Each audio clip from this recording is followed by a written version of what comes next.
Hey, what's up, Raider Nation? It's finally official. Klint Kubiak has signed on the dotted line. What does that mean for Raider Nation? We'll let you know. Good morning, Raider Nation. Professor Kennedy here. Look, from free safety at Colorado State to quarterback whisperer in the NFL, we've got ourselves a new head coach. We'll talk about it. Raider Nation, you know where there's smoke, there's fire. There's a lot of conversation about Maxx Crosby. Will he or won't he be with the Raiders in 2026? All that plus more on the Raider Squad Show. Let's get it. Raider Nation, it's time. This is the Raiders Squad. Everything Las Vegas Raiders every week. Covering all the big hits and game-changing plays from the Death Star in the desert. The way only the Locked On Podcast Network can. Commitment to excellence starts here. The Raiders Squad Show starts now. Oh, another Q solo. You got to do that for every show, right? That's kind of a thing here now. If you're watching on YouTube, the Q solo. He knows ball. Yeah. All right. Well, Raider Nation, if you like the content, make sure to hit that like and subscribe button. Also, we do appreciate you continuing to rock with the show. So if you've already hit that like and subscribe button, thank you so much. We're also on the audio side. So if you got a couple of minutes, leave a rate and review. But we just want to thank you so much for making Locked On Raiders your first listen of the day and the Squad Show your second listen of the day. And of course, your continued support has also made the Locked On Network the #1 sports podcasting network. Now, before we get into everything quickly from our sponsors for today, just a quick shout out to them because it is FanDuel. Today's episode brought to you by FanDuel. The winter games are on, and there's no better way to follow them than with a bet on FanDuel. Play your game. Coming up on today's show, in that final segment, Q and Link are going to be taking some of your questions and comments. So get them in the chat right now if you are watching this on YouTube. Also, in that third segment, Q and Link are going to be giving you 3 of their off-season wishes, what the Raiders should probably get to in that offseason, and a couple of things that, maybe Raider Nation can focus on, and maybe even the front office. Also, we are going to be talking about Mad Max because there's so much drama that has continued to go on with that even after the Super Bowl. But obviously, we got to start off with Klint Kubiak. It's official. The Raiders and Klint Kubiak came to a deal. It's a 5-year deal, so they have committed to him long-term, and this is huge news for the Raiders. And if you think about it, there was some worry that the Raiders may not be able to get Klint Kubiak. It was reported that he would sign. Then after the Super Bowl, he pretty much confirmed it. It's official now. Link, I know you were waiting for this to happen. You wanted pen to paper. The Raiders made it happen. How much of a win for the front office is this? I think it's a huge win, to be honest with you guys, because you look at the coaching search, and we knew it happened after the season when they let Pete Carroll go. And we also knew as the playoffs progressed, I said countless times on this very program, I think the Raiders' future head coach is still coaching all the way to the Super Bowl. But that left you a very small margin of error, to be honest with you, if you didn't get Klint Kubiak. And I was not ready to announce it. Even the show that we did before the Super Bowl, I was not ready to determine it because there were things that could still happen. Arizona didn't have a head coach at the time. You never know what's going to happen. You never know what Klint is going to desire, not knowing him personally. So I'm so excited about the hire. And yes, it was confirmed after the Super Bowl. And I was so glad because it put my heart to rest. Right, and it should do that for Raider Nation as well. I mean, obviously, it was all roads led to Klint Kubiak, and we all kind of knew that as soon as the Super Bowl got wrapped up, it was going to happen until you actually see it. Then you see the social media posts from the Raiders, and then you find out about the press conference announcement, and obviously you heard what he said to Stacey Dales from the NFL Network following the game. That kind of put everyone's mind at ease, and like Link said, we all felt pretty comfortable that it was going to be him. But again, things happen. And so until it actually becomes official and you see him walking around the facility, him and his family, then you really start to feel good about yourself. So this morning he'll be introduced at 11 a.m. Pacific time. So that's something to get excited about. We'll be at the facility, have an opportunity to hear from the head coach himself. And, it's a new chapter in Raider football. And that's what the most important thing is that it's a 5-year deal, something we talked about here on the show quite a bit, that they needed to show a commitment to him, show him that he had job security, and giving him 5 years is job security. Now, things could happen. We've seen coaches with 5-year deals still get fired, but at least they're saying, hey, this is our commitment to you. Now you've got to hold up your end of the bargain. So it's a good start. And, he's got a lot of heavy lifting he's got to do. There's a parade going on in Seattle tomorrow, so I'm sure he'll be there for that. And then once that's over, man, it's time to go to work. right? There's no time to spare. You were the last hire, 10 out of 10. You were the last hire. And obviously the combine's right around the corner. Free agency's right around the corner. This thing does not slow down. So, yeah, you have a little, what do they say, 24 hours to celebrate the victory. And then, boom, you got to get to work. So it's go time now for Coach Kubiak. Yeah, and Q, you mentioned it. He was the last coach hired, so his window is a little bit shorter than all the other coaches that started with their teams a couple of weeks ago. How much pressure is it on Clint now to put together a coaching staff, especially when there's probably still going to be looking for their DC? He may have some ideas about his OC because also he will possibly be bringing some guys in from Seattle. Link, what are your thoughts on the team that he's supposed to put together in such a short amount of time? Well, there's a lot of work to be done. As you talked about the combine, he's got to hire a staff. They've got to have an idea. I know he has an idea what they want to do offensively, but they have to have an idea what they're going to do defensively, along with special teams. I mean, these are all viable points, but this is also what helps determine a head coach's legacy. This is why it's important to have some experience. And I know he doesn't have head coaching experience, but he does come from a football family, which we'll talk about in greater detail. So he has enough resources around him to rely on, but it's important. As soon as the parade is over, like you said, I expect him to be there. I would be there, even if I had a job waiting for me. I'm going to enjoy this time, this moment, as long as possible, because it's a big deal to win a Super Bowl championship. But with that said, Q, you look at this coaching staff, they got a lot to put together, and they have a lot to do as far as evaluating with the coaching staff before you go to the combine. Right, exactly. You've got to have all your ducks in a row when you head to the combine. There's a lot that goes on there, not even just on the field and interviews with prospects, but there's a lot going on behind the scenes, a lot of conversations with GMs, and they're off the record because, it's not the league year. So, of course, they're not tampering with anybody. There's not any transactions being talked about late night at these different bars and restaurants in Indianapolis. That never happens, right? So they definitely have to have their boots on the ground and be ready to go for that combine, because there's a lot that goes on there. And if there's anything like this Maxx Crosby conversation that we'll get to later, trust and believe that'll be a heavy conversation in Indianapolis at the scouting combine between different GMs, different coaches, different team owners. All that will take place in Indianapolis. The thing about it is, when you take a job as a head coach in the league, you're preparing for this. Like, this is something that Coach Kubiak has been preparing for. So I'm sure he's got a list of probably 35 to 40 guys that he would like to work with. Some will be on the Seattle staff. Some will probably be on the Raiders staff that's currently there. And then there'll be others that are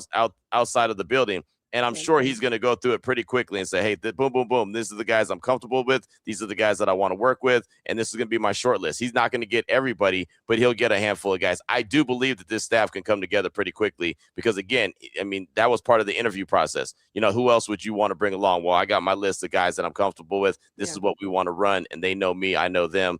And we can hit the ground running. So, I mean, as much as it sounds like to us that there's so much work to be done, I'm sure he's got it pretty much narrowed down at this stage of the game. I think that's a solid point of emphasis because he's been so well-traveled as a coach. Yep. And with so many teams in his 13 years in the NFL, he's been so well-traveled. There are a ton of guys I'm sure he built great relationships with coming along. Now that he's in a position of power, being that head coach, he has the ability to call in him and saying, hey, maybe you like to come on our staff. What would it take to get you out of your current contract or what you're doing right now, even if you have guys walking on the street? So being well-traveled is a great part of experience of putting him in this position as this new head coach. And you talk about him being well-traveled. We know how, famous his dad is as well and how much success his dad has had in the league and just in terms of football. How important is that in terms of the Klint Kubiak era for the Raiders? Because he's kind of building his own path here at the same time in his own legacy. But Link, how much do you think that pressure is on him being who his father is? I don't necessarily think of it as pressure as I do think it's a plus.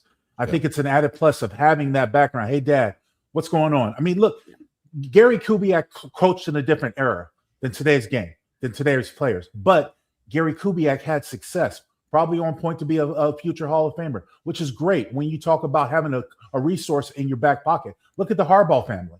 Yep. When it comes down to it, hey, even if some of the Manning family decides to get in, it's going to have a great resource to have Archie in that place. But these are all football families that have been around the game his entire life, and I think that's great for Clint because he's a ball guy. I mean, right. He's from start to finish. This is a guy who played free safety in college at Colorado State. Takes a job in a couple of weeks on an oil rig or oil fields, and then comes back into coaching, and from there the rest is success. Look at the pages. That has to be able to rely on a football family. And this Kubiak family, all his sons are in coaching. It's a great resource to have. The thing about it is, he's going to, obviously, and I'm sure he has leaned on his father because he has been there, done that, 4-time Super Bowl champion coach, right? So, I mean, he's got the skins on the wall, but he's also his own man, right? I mean, so he's got some roots and some traits that come from the Kubiak tree, when it comes to the way that, the system is ran and the blocking scheme. And Link, I definitely got some conversations about the blocking scheme when it comes to this new era of Raiders football that I want to ask you about. But I mean, there's a lot there, but this is also something that he's been doing, no matter if it was in Minnesota with Kirk Cousins, his time in Denver with Russell Wilson, right? Different coaches that he's coached up in different walks of life. I mean, this guy's been this will be 6 teams in 6 years. Right, Derek Carr, he had 3 quarterbacks he worked with when he was in New Orleans for the year. Obviously, Sam Darnold this past year in Seattle. So he's worked with different style of guys and shown that he can get the most out of them. Where he's not married to it has to be this way. You have to do it like I say. It could be like, okay, let me examine and determine what this guy does really well. Now let me work around him and make him better. Which so many times we hear coaches do the exact opposite. It's got to be this way. It's got to be this way. It's got to be this way. Do it the way I want you to do it, as opposed to, hey, man, let me just highlight what he does really well and show what he can do. And now Sam Darnold, for a perfect example, is an NFL champion. Yeah. And, you talk about Sam Darnold as well. And we all know that Klint Kubiak is like the quarterback whisperer. And it's obviously slated that the Raiders will probably draft Fernando Mendoza #1 overall. That's what everybody's saying. And I also think that's a big reason why Klint Kubiak ended up choosing the Raiders as well. I think that was a huge piece of it. But Link, when you know how he's been with quarterback development and Fernando Mendoza is there, how good of a pairing could this actually be? I think it could be a huge pairing. I think it does have something to do with him coming to the Raiders. I really do think that. But here's the thing. The great thing about this hire to me is the relationship that he's built with former quarterbacks, other quarterbacks in the league, most notably Kirk Cousins. If by chance the Raiders do draft Fernando Mendoza, and I expect them to do that, until it happens, I'm going to say if, if by chance that happens, and Fernando's not ready to go, because you have a relationship with the Kirk Cousins, why not bring him in as a backup? Kirk, do you want to leave Atlanta? Get out of Atlanta and I'll give you a year or two to just show. Kirk might end up playing. Not a bad option to have. Right. Probably better than what we have on the roster right now. Aiden O'Connell is still very unproven. I don't know how good he's going to do if he's going to be your starting quarterback. But here's a guy in Kirk Cousins that he's worked with in the past, has been able to get a proper progression out of, and positive things out of Kirk Cousins in the past. Maybe he brings him in as a backup. I think those relationships, part of his, travels around the league with coaches, I think those are important.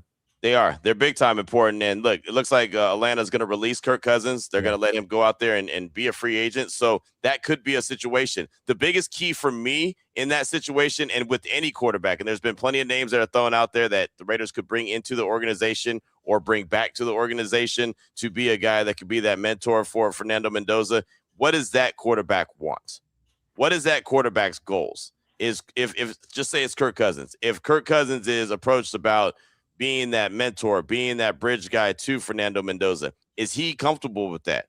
Or does he think he's a 3-year starter still? Right? You know what I mean? Because you don't want to have that situation. You don't want to have that situation that they had in Atlanta when he signed a big free agent deal, and then all of a sudden they drafted Michael Penix, and he's like, wait, what? You just signed me to a big deal, and now you drafted my replacement? And so he was feeling some kind of way. You want to have an understanding. Right? Communication is the biggest key. I say it all the time. We're in radio, we're in media, we're doing what we do. I always say communication is our business, not our policy. Right? And it's got to be the policy. It's got to be the policy. They've got to communicate. This is what we're going to do. We plan on drafting this young man #1 overall. We would like you to be here because you have familiarity with the head coach. We would like you to be able to help, usher along this young man. Is that in where you're at in your stage of your career? No, guys, I'm actually a 3-year starter. I'm a 4-year starter. I think I have plenty of good ball left in me. I don't think that'd be my job. Okay, no hard feelings. At least we know where we all stand. You know what I mean? Like, that's got to be, in my opinion, just my humble opinion, that's got to be the biggest key. The communication has to be there. It can't just be their business. It has to be their policy. And also want to throw in a point. If you explore the opportunity of getting an older veteran in, maybe to play backup, you might want to have the conversation on the side. Do you have any aspirations of coaching? after you're finished? Right. If so, maybe I can bring you in as a passing coordinator. Maybe I can bring you in as a a GA or something like that. Make you a part of my staff. Give them a future perspective outlook that can entice them more. This is not a bad. I've got a good relationship with you.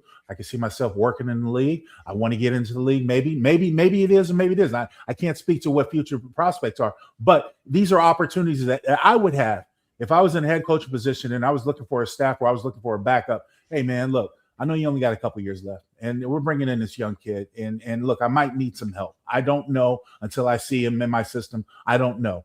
I'm positive, but if you're looking for a job afterwards, I can give you a leg up to get in. That's enticing. Now, okay, so there's a lot of things that we can get into, but you mentioned the bridge quarterback, right? Because if the Raiders draft Fernando Mendoza, that's not official yet. They could go a total different way, but I think we all agree that they're yeah. Let's hope that they don't. Let's hope that the Raiders don't do that. But I will say this though, in terms of a bridge quarterback, what do you think happens with Geno then? And then do you think that Geno is worth anything where they can move him and get anything? Or is that just money that the Raiders are going to lose, Q? They're just going to lose that money. Again, sometimes you just need to chalk it up and take an L, right? Sometimes it's okay just to have a break. Sometimes it's okay just to break, and just say, this didn't work, right? Not your fault, not our fault, just didn't work. I think Geno needs a fresh start. I think the Raiders need a fresh start. And more importantly, I think Raider Nation needs a fresh start. I think the Geno experience is come and gone. I think it needs to go ahead and continue to go, and everyone could just cut their losses. Geno's going to get the $18.5 million. That's already, that's already done. That's a wash. So take that money, and go about your business. Just like Kirk Cousins is most likely going to get released from the Falcons. They're just going to chalk it up. Cool. Chalk it up with Geno. Let him go about his business. If he gets a starting job somewhere, good luck to him. If he doesn't, well, that's on him too. At least he's got his money, and he can say, hey, I had a cup of coffee with the Raiders. It didn't work out really well. No harm, no foul, done deal records. There was a term I used when I was commenting behind the desk and talking about highlights. When he saw a breakout play, I would yell, he gone. It's that simple. He gone. It's that simple. Yeah, and I think most of Raider Nation would be kind of happy with that and wouldn't want Geno back with everything that happened this past season. My final question about Klint Kubiak is, as the Raiders are trying to build this new fresh era, they've committed to him for 5 years, which means that they're down for this rebuild and they're focused on this rebuild. When do you expect to kind of see results from the Klint Kubiak era? And is it just like too soon to kind of say that? In terms of like what type of progress you would like to see in the win column, Link? They got to win more than 3 games. That's progress. Yeah. I mean, let's keep it simple. Real. You got to win more than 3 games, and I think the Raiders will do that. But you were talking about being in a competitive division. We've got some outlook to the schedule for next year. It's going to be trying, but at the same point, they got progress. It translates into wins. You win more than 3 games, we're on the right track. Now, look, Raider Nation. Don't expect to come out the gate and go 12-4 next year. Right. I mean, 12-5. It's not going to happen. But if they win, let's say 6-7 games, because we thought Pete Carroll was going to bring that at least this year. Yeah. We thought he was going to have that. Never thought it was going to be a disaster in the way it resembled. So progressions translates into wins. And I think being patient, because this roster needs building. This is not a team that's ready to win right now, but I think they're ready to win more than 3 games.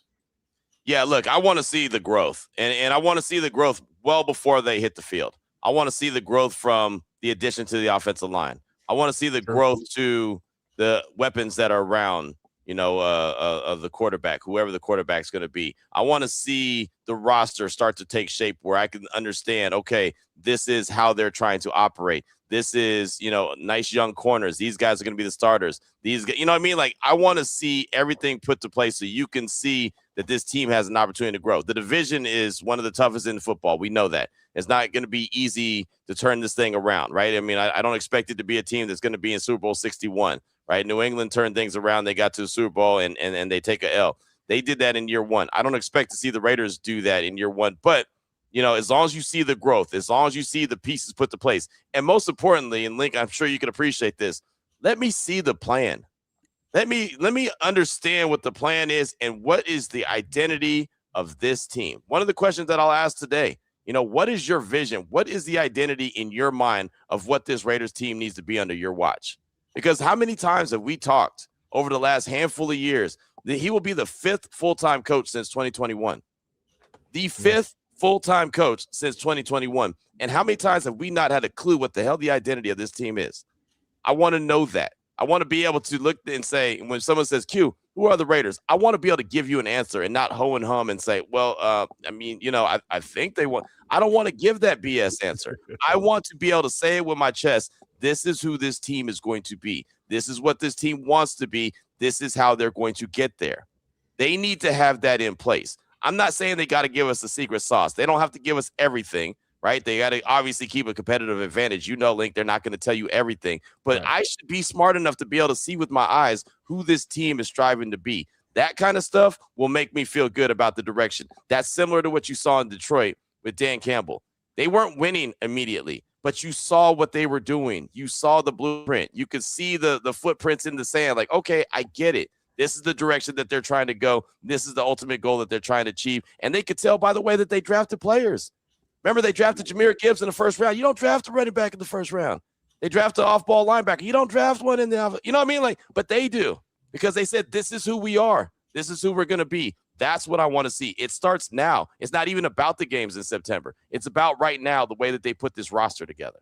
We call that laying the foundation, Q. There it is. is. Lay the foundation. Every coach that I've ever played for, when a new coach walks in, he's like, look, I want you to get behind me. This is what we're going to do. This is how we're going to do it. They don't necessarily describe the plan in detail, but you lay the foundation for positive built of, you know, building blocks that lead to, that translates into wins.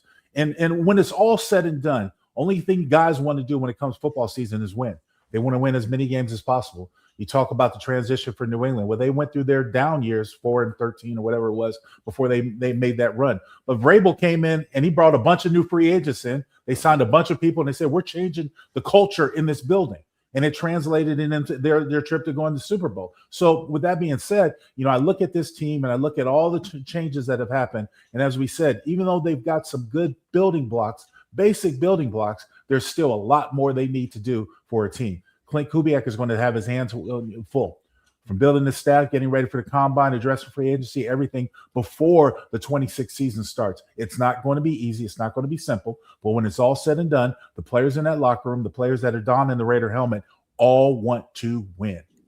Yeah, and it's definitely not going to be easy. Klint Kubiak has a lot of work ahead of him, but I think everyone is excited with the hire. I think it's a win for the front office. I think they get an A+ in terms of hiring their head coach, because he was the number one guy that everyone kind of wanted. He's coming off a Super Bowl win. I mean, it doesn't get much better than that. And the Raiders have the number one overall pick. So right now, there's a lot of positives. There are some negatives because Maxx Crosby's name keeps on flying around. We're going to get to that on the other side. So keep it locked here on the Locked On Network. You're watching or listening to the Raiders Squad Show. The Winter Games are officially here, and if you're anything like us, you're locking in for events you only get to see on the biggest stage every 4 years. And that's why the Winter Games on FanDuel just makes sense. From medal counts to individual events to finding your angle on the sports you care about the most, FanDuel gives you more ways to stay connected to the action. The drama of curling matches that start slow and somehow get intense fast, that one you can also bet on because FanDuel makes it really easy. The Winter Games are on, and there's no better way to follow them than with FanDuel. FanDuel, play your game.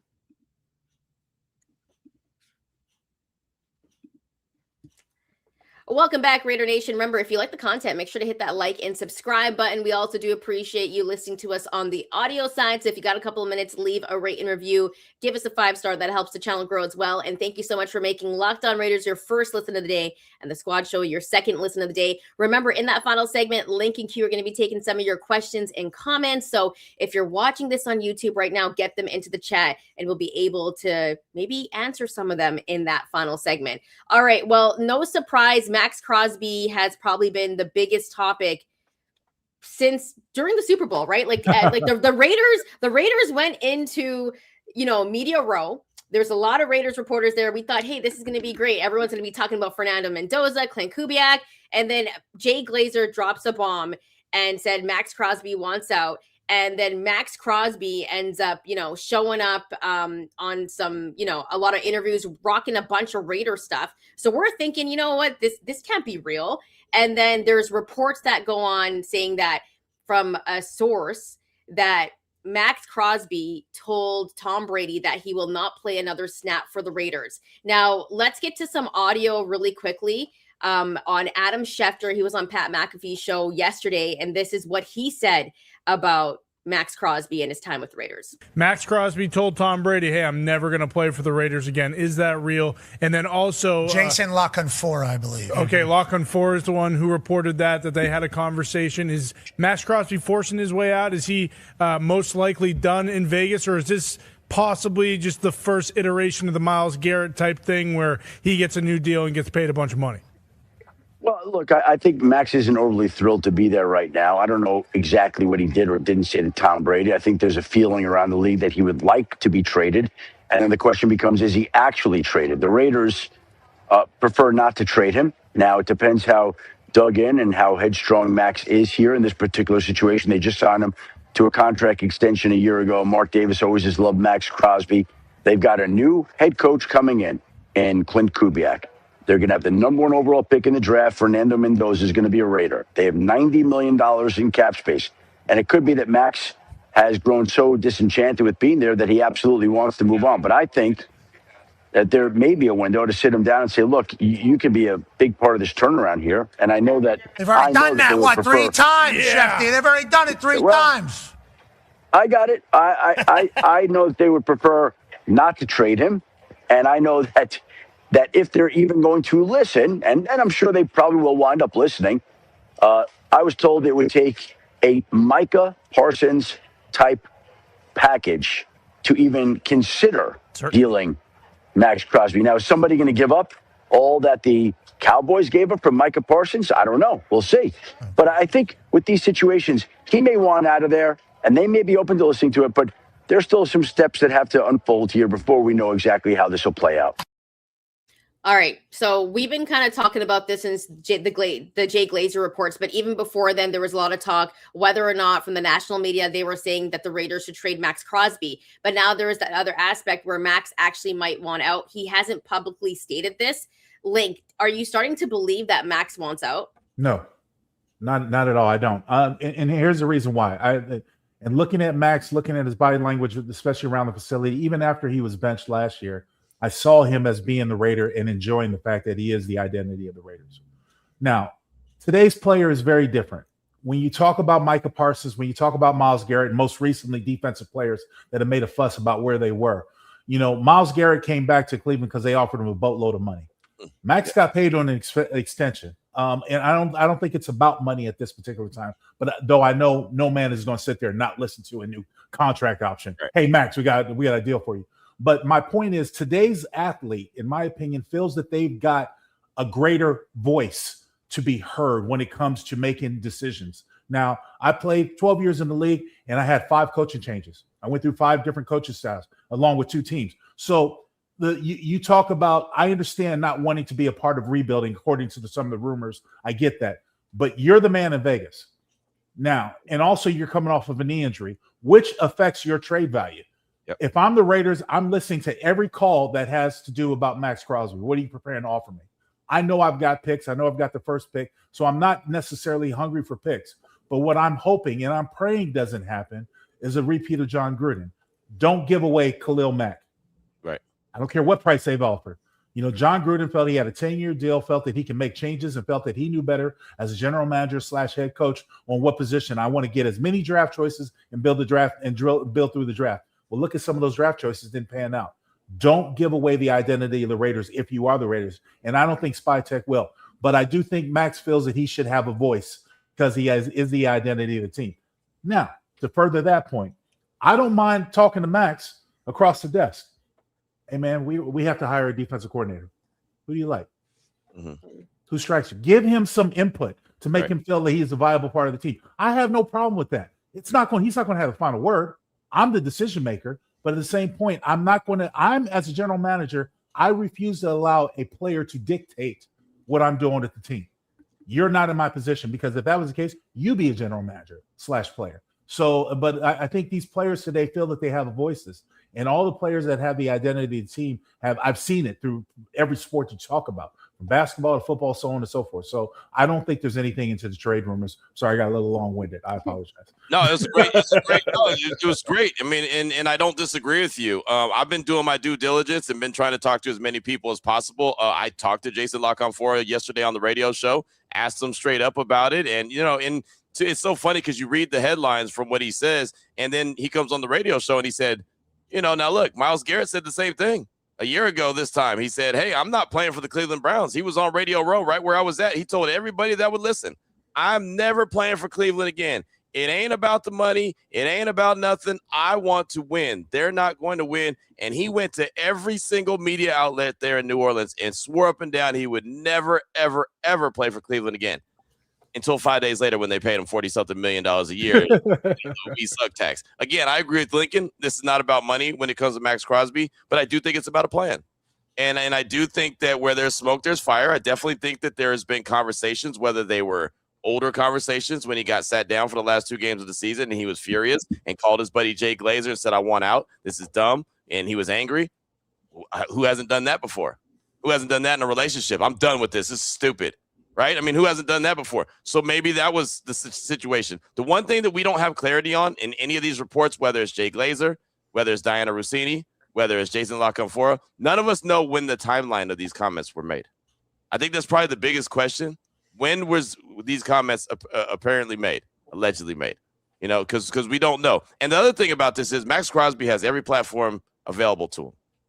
The Rush podcast, the Let's Go podcast. Hell, he can go on the radio station. He can do whatever he wants to do. Someone's going to pick up the phone and talk to Maxx Crosby if he wants to go on the record and say, yes, I want out, or no, I don't. And he went on a media tour last week. And a lot of people are referencing this. I was on Media Row on Friday at the Moscone Center when he was on the Cowherd Show, when he was on Golic and Golic, when he was on multiple different national shows talking about the Raiders and saying that everyone's talking for him. And he's, he's just sitting back laughing, and he's damned if he does, he's damned if he doesn't. He's asked, for input. He's tried to be the guy. He wanted AP to be hired, so he was very adamant about that. He wants certain players there, very adamant about that. That didn't work out for him, so he said he's taking a back role, and he's not doing that anymore. Now, if he wanted all these conversations to go away, point blank, let's be honest about it, he could say, I'm happy being a Raider. I'm not going anywhere. I'm under contract. I ain't going nowhere. I'm going to be a part of this thing. I'm going to see it through. He could have said that, point blank.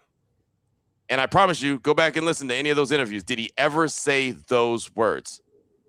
No, he never said those. Now, I'm not saying that means he's on his way out. I'm not saying that at all. But if you want to squash a rumor, what do? You just come out and say no. He said in the interview with Golic and Golic, he said, I have great relationships with Mark Davis. I have great relationships with everybody in the building for the most part. And that last little phrase, for the most part, I went on a long rant yesterday on my radio show about that. For the most part. You go and talk to your spouse. Valentine's Day is coming up. If your spouse says, hey, Link, are you happy in this relationship? Yeah, for the most part.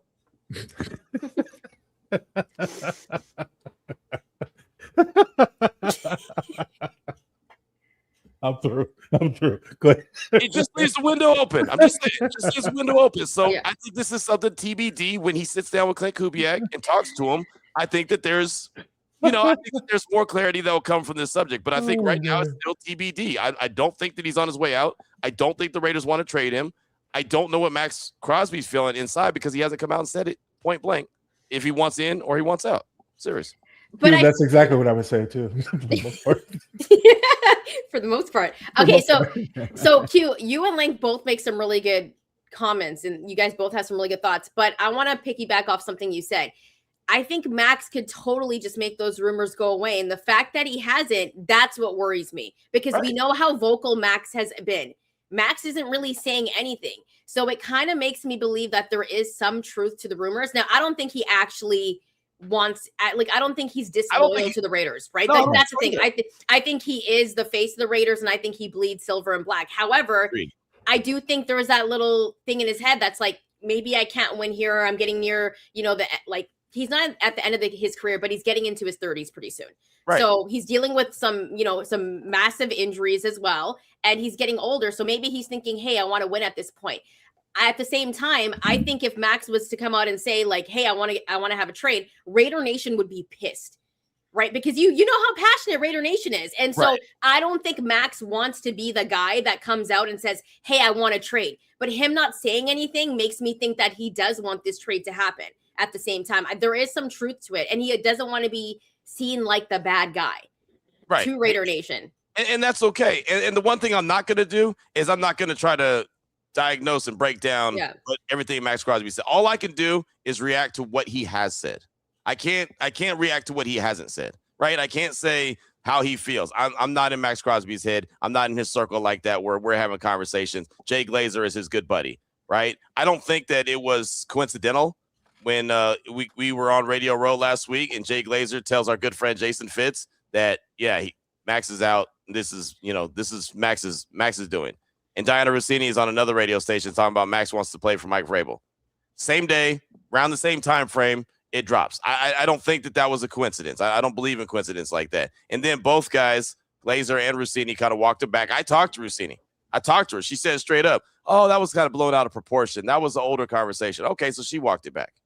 And then La Canfora comes out with his comments. And he doesn't really necessarily walk him back, but he said, well, he can say whatever he wants. Doesn't mean that he wants to. Okay, but the headline says he ain't never going to play it again, and he's going to retire if he has to. You know what I mean? Like, so it's one of those things. I think that where there's smoke, there's fire. You have to let this thing play out. I personally, I want to make this clear, don't think Maxx is going anywhere. I don't think that the Raiders want him to go anywhere. I think that until he sits down with Klint Kubiak and the coaching staff and he gets the plan, then, he has the right to say, okay, well, let me see. And let me see how I feel about this moving forward. And then it'll be up to him to determine what he wants to do. But I think that with all these little rumblings, all these little leaks here and there, it's not for no reason. It's out there for a reason, but we'll see what happens moving forward. Chantel and Q, can we agree that every major topic that's about the Raiders divides the Raider Nation at one point or another? Always. every which way we look, right? Yep. So, but I also know this. Every player who plays this game wants to win. They want to win a ring. Why, if you're a player on a losing team, why wouldn't you put it out there in some capacity or another, whether you're saying directly or inferring it to people that you're close to? Man, I really like to play for that coach. Or I really like to be on that program. I really like to win. Micah Parsons was complaining about his contract. Then Green Bay dumped $46 million in his lap. Hello. Hi, Green Bay. Goodbye, Dallas. Okay, if money does want to talk, but he's also going to a franchise that was probably on point to win some games. They were in the playoffs, minus him, but they were in the playoffs. You see what I'm saying? So every player wants to win. I don't deny that there's probably, as Q puts it, there's probably some smoke there. If I'm Maxx Crosby, I come from a 4th round draft choice where people wrote me off, didn't really care much about me, rose to stardom after going through a bunch of off the field issues and stuff like that. And now I'm the most feared man, one of the most feared men in football. Right. Good for you. Absolutely. Take it for what it's worth. Yes, you got a contract extension when you still had years in your contract. Shows you your value. You're the most dominant, one of the most dominant defensive players in the National Football League. Absolutely. You could have many conversations where you're rubbing elbows. Man, I really like to play somewhere else. And all of a sudden, that true friend puts it out there. Maxx isn't playing anymore. Well, damn, man, I never said that, Q. I just said I really might like playing somewhere else because I don't want to go through a rebuild. Right. But for Maxx not to come out and say, no, I'm not saying that. He's not saying he is. He's not saying he's not. I expect you to ride the fence on this one. You're not going anywhere. You're under contract. You're healing your knee. I don't. But if I'm the Raiders, I entertain conversations. I'll take on the phone conversation. Let me hear what you got. Doesn't mean it has to happen. I don't think Maxx is going anywhere. Yeah, I don't know if Maxx is going to go anywhere, but my whole thing is if he doesn't want to be there, then trust me. The Raiders should move him. Yeah. I think it's just the backlash that he could receive if he does come out and say, hey, I don't want to be here. So right now it's all these reports. He hasn't come out and said anything. He can make all those rumors go away. And so that's kind of my point of it. What would you give up for Maxx? Like, what would you want to get in return for Maxx? I think it would have to be at least 2 first-rounders or nothing, or don't talk to me. Well, that's what the first-rounders on a bad knee. Yeah, exactly. Micah Parsons trade, which is what everyone's saying that, it'd have to be Micah Parsons, was a 2026 first-round pick, 2027 first-round pick, and Kenny Clark. So that's a 3-time Pro Bowler and 2 first-round picks. Now, you look around the league, are the Bills willing to do that? Are the Lions willing to do that? Are the Bears willing to do that? Are the 49ers willing to do that? right? I mean, there's not going to be a team like the Jets. They're not going to do it, right? They need all the assets they can get. They don't have that opportunity to give up that kind of capital. You know, is there another team that you look at? Are the Cowboys willing to do that? They can't because they already, they've already started to trade their assets, but you saw what the Colts gave up for Sauce Gardner, right? I mean, so yeah, it's possible to get something like that, but there's only a select handful of teams that would actually be able to do that based off where they are as an organization. Why would Max want to go from the Raiders, who's losing, to say, like I said, the Jets, who have multiple first-round picks? Okay, well, now you're just making a lateral move. Right, and probably a worse lateral move. At least you're in Vegas. At least you're the king of the, the town. Right, the world is yours in Las Vegas. You go to New York with the Jets. I mean, you're another dude. Yeah, you'd still be a big name, but they stink.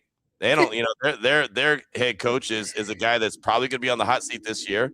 So all of a sudden you're going through. I mean, you're going through the same thing that you're going through with the Raiders right now, if not worse, if you go there. So there's only a handful of teams that I look at around the league that it would even make sense for. If you're a team that feels like you're one Maxx Crosby away from getting to the Super Bowl and doing what the Seahawks just did, win the Super Bowl, then maybe, the Rams, they're always traditional with, F those picks. Okay, maybe a team like the Rams would do it because they're, the odds-on favorites along with the Seahawks to get to the Super Bowl next year. Okay, cool.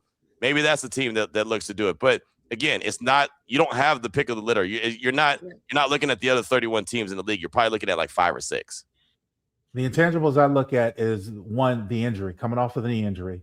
Yep. You can't be evaluated right now. If he took a physical with any other team, he wouldn't pass. No, so you're talking about either late April or maybe May, up to the draft, possibly dealing with this, dancing around this subject. And there's only a handful of teams that come to mind immediately that I think that can make the pull it off. Buffalo's one of them. Detroit's another one, as Q said. I think Cincinnati's probably the third that comes to mind. They don't like defense in Cincinnati. They don't give a rip about defense. See, and that's another thing. So, and Max, I think, does have some say about it. I know he doesn't have a no trade clause in his contract. Am I right, Q? Yeah, but he does. Right. I'm sure he probably has some say about it. So there are so many intangibles that have to happen. And if I'm the Raiders, there are so many other priorities I have to put in front of this rumor mill. Just have a conversation with the young man. That's all it is. Bring him in the office or call him on the phone. Hey, what's going on, man? Just talk to me. Me to you, talk to me. What are your thoughts? And if he says, you know what, I'd like to be involved in the decision-making in some capacity, I don't know personally the type of person that John Sabitek is, but if I was general manager, I would have the conversation. Look, I'm the general manager here. I'm going to try to do what's best for us, the Raiders, but I need you. You're the face of my franchise. I would like to have you. Let's sit down and have a conversation. And I just like to entertain the conversation for Max. Yeah. I don't have to take his word as gospel. Right. But entertain the conversation. Give me some ideas. Maybe he thinks something I never thought of. Not a bad idea. Let me explore that. And if it comes to fruition, then you've just appeased the player as well as doing what's right by your team. Right. And you've grown as a person. There's no problem and there's no harm in having a conversation. I just never, ever felt as a general manager or a person of your power should give too much credence to what players say. You work for me. I don't work for you. We can work together, but it's not, it's not the other way around. So there's a lot of things to infer in this. And the other thing about this situation is, again, I referenced you're not picking from everyone in the league, right? There's teams that have multiple draft picks, multiple firsts that you feel good about, but look at them. I mean, looking at the top 10, like I said, the Jets, they're at number 2. They're not a Maxx Crosby away, so they're not trading. The Cardinals, you see that as a trade? No. Titans? No. Right? The Giants? Maybe. Maybe the Giants would be, they got John Harbaugh. Maybe they're trying to go for it right now. They've got a really good defense, right? I think that they probably need more work. They've got a bunch of first rounders on that defensive line anyway. Unless they're going to give up a couple picks and one of those guys. Exactly. I would like that. Yeah, I would want that. Yeah. Look at you, Chantel. No, because for me, like I'm just saying, I would be the most cold-hearted GM. Like I would listen to where you want to go, but I want to get the most value for you. That's right. Yeah. But these other teams, you've got to have a trade partner, right? There's a lot of things I wanted in life, and the other side was like, no, not gonna happen, right? So again, none of these teams that I'm talking about in the top 10, because look, all first-round picks aren't created equal. If you're trading and getting a first-round pick that's number 29, that's really like a second-round pick. Right. So are you really getting that first round pick? So I'm looking at the top 10. The Giants, maybe at number 5. Okay, let's go with that one. The Browns at 6. No. The Commanders at 7. I don't think so. No. Right? Maybe. Let's just say maybe for them. Saints at 8. No. Chiefs at 9. Maybe that's a location. because they feel like, hey, there were injury. Patrick Mahomes injured. That season was bad. All of a sudden, they end up with a top 10 pick. Maybe that would be a location that they say we're one Maxx Crosby away from being right back in the big game. And then the Bengals at 10. So I see maybe if I'm trying to find something, if I'm really working hard to find a location in the top 10 that Maxx Crosby can go and it would make sense for the Raiders, it would either be the Giants, the Commanders, or the Chiefs. So if you trade anyone in this division, my. I know. Oh my. Yeah. But again, in this situation, you can't look at it like that either, though, right? I mean, they would. It doesn't make any sense. I get it, but if you're trying to do this from a roster building type move, I mean, how many times have we seen former Chiefs play for the Raiders? How many times have we seen former Raiders play for the Chiefs? I get it. There's a guy that I'm going to see later on this afternoon named Marcus Allen that broke records with the Chiefs. Yes, I know. Yeah. There's a guy named Rich Gannon that I'll see this afternoon that did great things with the Raiders. Yeah. Right. There's a guy that did great things with the Chiefs while he played against the Raiders. I know that for too. Right. I mean, they interchange parts all the time, and I'm not saying it's right. But if you're doing this from a business standpoint, not a fan in a personal feeling type standpoint, every team should be on the board if you're trying to improve your team in the best way possible. Get the most in return. If you're not, then don't do business. Right? I'm not going to open up a Nike store and because me and Link don't get along, I'm not going to sell them.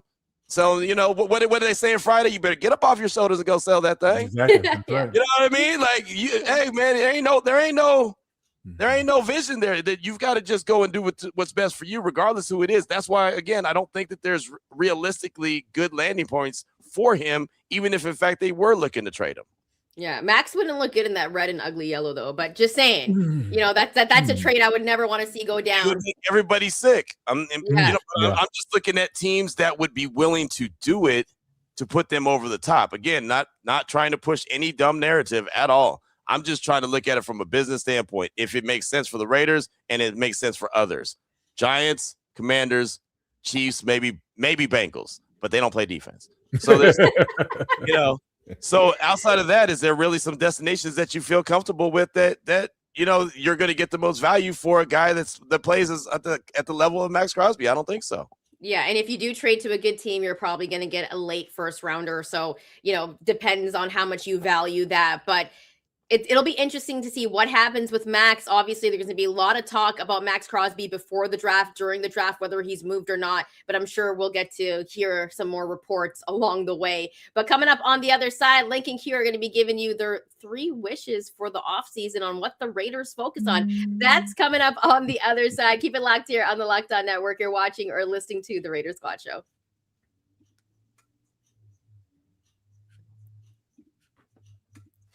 Tax season doesn't have to take over your life. This year, TurboTax is making it easier than ever to just hand things off and move on with your day. With TurboTax Full Service, you can have your taxes done for you by a trusted local expert start to finish without the stress or guesswork.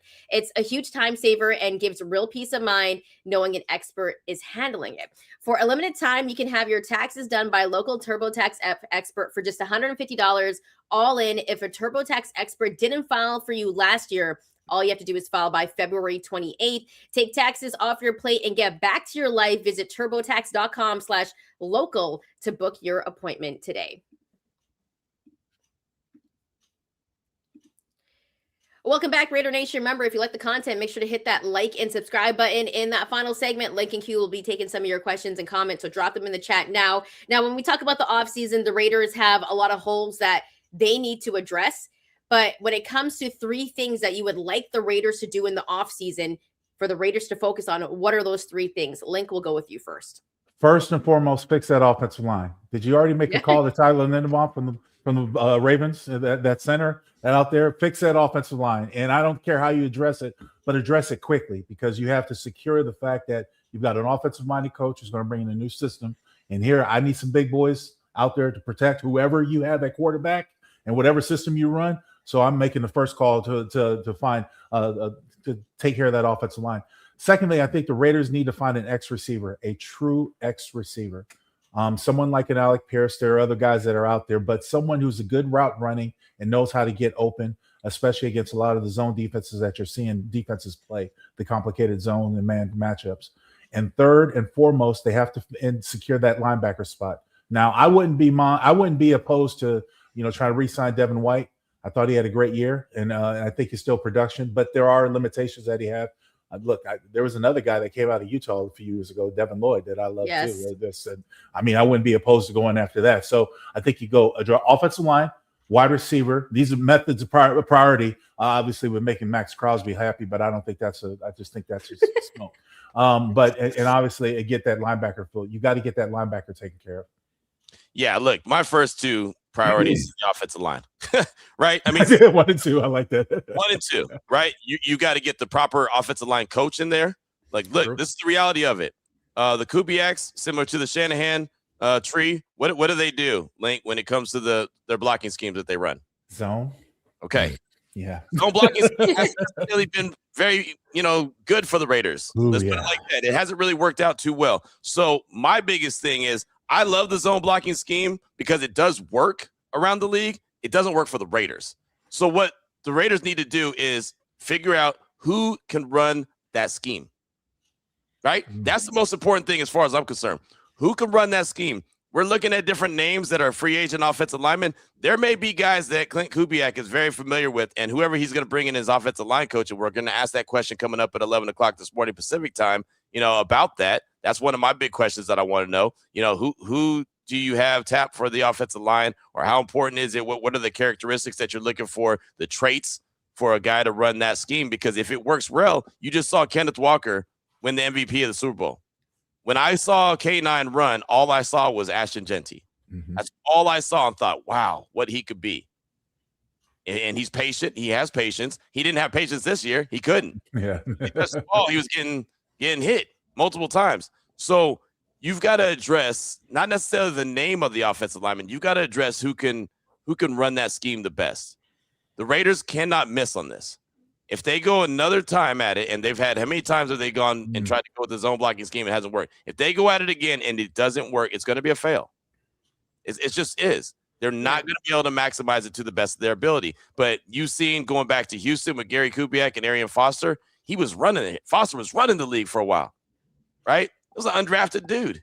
He just went out there and balled out in that system. Boom, he saw the hole, hit it hole, and went, right? That's the biggest key. So you've got to have, like I said, the first two priorities: offensive line coach that can coach it and teach it really well, and then you've got to have the lineman that can execute it. On Radio Row last week, Lincoln, it would blow your mind. I was talking to Marshall Newhouse. He played with the Raiders for a while. He said, Q, I looked at film last year from the offensive lineman. I was paying attention to the blocking, and he said, I came away wondering what the hell was the goal they were trying to achieve on that play. You're not the only one. That can't happen. That can't happen. That means that the coaching is not right. That means that the teaching is not right. The communication, again, going back to it's our business, not our policy. That can't be the case. Whoever the offensive line coach comes in has to be able to coach it up, make these guys understand what the goal is that they're trying to achieve so they can go out there and execute it. For most this offensive line coach hire is going to be huge. I didn't want to take away from your third one, but real quick, for the most part, when it comes to offensive play last year, I still hold fast that there were 3 guys that were playing on the offensive line that wouldn't be starting on any other team. And there it is. Yeah. Right. So my priorities for the offseason is I'm looking directly at the offensive line, right? Because again, we know that's where the key is in the trenches. That they need to get a big time wide receiver. Yeah, absolutely. Right. That's obvious. They need an alpha. They've got Bowers. That's great. They got Big Mike. That's great. But they need an alpha.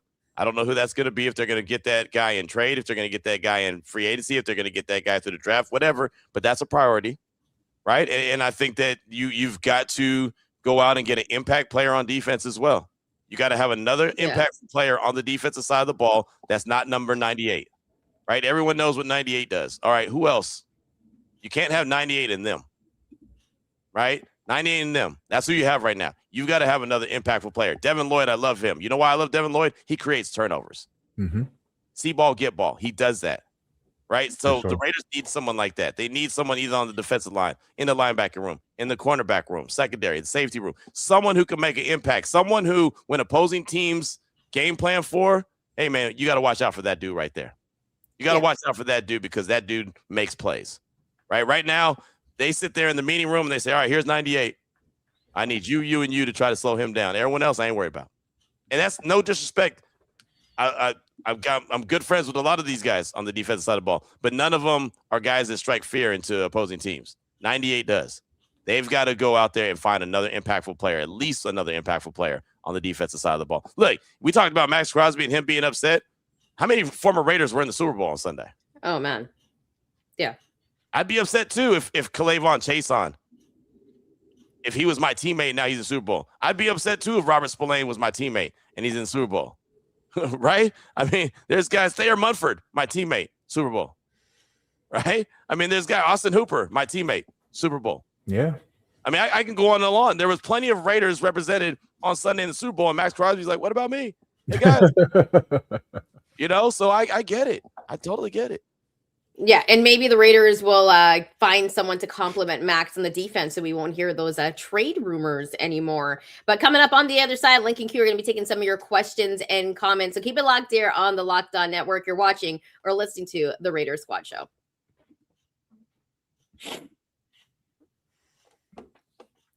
We love a quick break here at the Raider Squad Show. So hit that like and subscribe button. Also, remember to follow us on our social media channels. You'll see in the description below the ways that you can connect with us. It's time for questions and comments with Link and Q. Let's go to the Drewster 100. You can get car for cheap to bridge Fernando. Makes the most sense. The Raider way. Would you think about bringing back Derek Carr to be a bridge quarterback for Fernando Mendoza? I wouldn't. Yeah. I wouldn't. And What's you saying, Q? What's you saying? Look for your next, not your ass. That's my man. and look, love what Derek did. I always have to say this because he's such a divisive guy, or he's such a guy that everyone, you're either on one side of the conversation about him or the other. Like, you can't just be in the middle. I'm really in the middle on the conversation about him. Like him a lot. Think he did some really good things.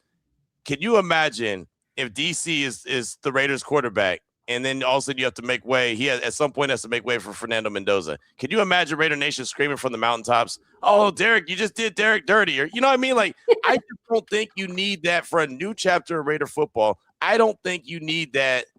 This is the quarterback, or this should be the quarterback. You know what I mean? Or Mendoza goes in there and has a bad game. Put Derek back in. Like, I just don't think. You don't need that kind of.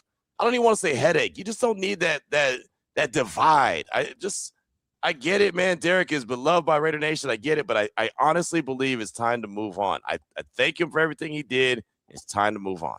And sure, I was calling the game when Derek got hurt in the playoff year in 2016. Oakland Coliseum. I was on the sideline. I saw the injury. I saw the hit, and I knew that he was done. Yep. That forever changed him. Now, I always thought the world of Derek Carr. Yep. I thought it was a great value pick when the Raiders were able to get him in the second round. I thought he was a quarterback that could make every throw. I thought he was a tremendous leader. I have no qualms against him, but he's been a year out of the league pretty much. He's coming off of injury out of the league. I just don't know what you can get out of him, especially when we're talking about we don't know what this offensive line is going to do. We don't know what type of system is going to be implemented and stuff like that. I just don't think it's worth it. I really don't. It doesn't make sense to me. He's still in a contract with the Saints. I don't think that when you have a new coach coming in, like I said, you're trying to start this new chapter of Raider football. I don't think you need all the sideshows, right? You already have the sideshow going on with Max and what they're going to do, what they're not going to do. That's why it'd be smart for this situation to resolve itself sooner rather than later. Sure. Give yourself an opportunity, man. Don't people like peace and calm? You would think so. Let's go to a good friend of the show, Ivan Davis, 5737. Are the 49ers the perfect trade partner for Maxx Crosby? That's actually an interesting one. Where are the 49ers at in the draft? They would be mid-pack. So that's actually not bad at all. And this is a defense that hasn't looked the same as in previous years. Like, the Niners defense did not look as good as it did, 3-4 years ago. No, I like you said earlier, I'd entertain the question. I mean, entertain the opportunity offer, but I wouldn't do it. I'm not getting rid of Max. No, I don't think so either. The 49ers are picking, I'll tell you right now, 27th. Oh, no. So, that's too late. That's too late. No. Yeah, I mean, That's too late. Yeah, no, we want everything that we can get for Maxx if Maxx is going to obviously be traded. We'll end off with some good comments from Renegade 187. What up, Q? Love all the content and hard work you do, man. Let's go Raiders. And of course, Q, you're going to be at the presser as they announce Klint Kubiak. So Raider Nation, keep it locked here on the Locked On Network and of course Locked On Raiders, because we'll have updates for you. And we'll be back on Thursday, 7:30 a.m. Pacific time, 10:30 a.m. Eastern time for all the Raider haters on the East Coast. And enjoy Klint Kubiak being announced as the head coach. Some positive times for Raider Nation. We'll be back on Thursday. Thanks so much for rocking out with us this morning, and we'll talk to you then.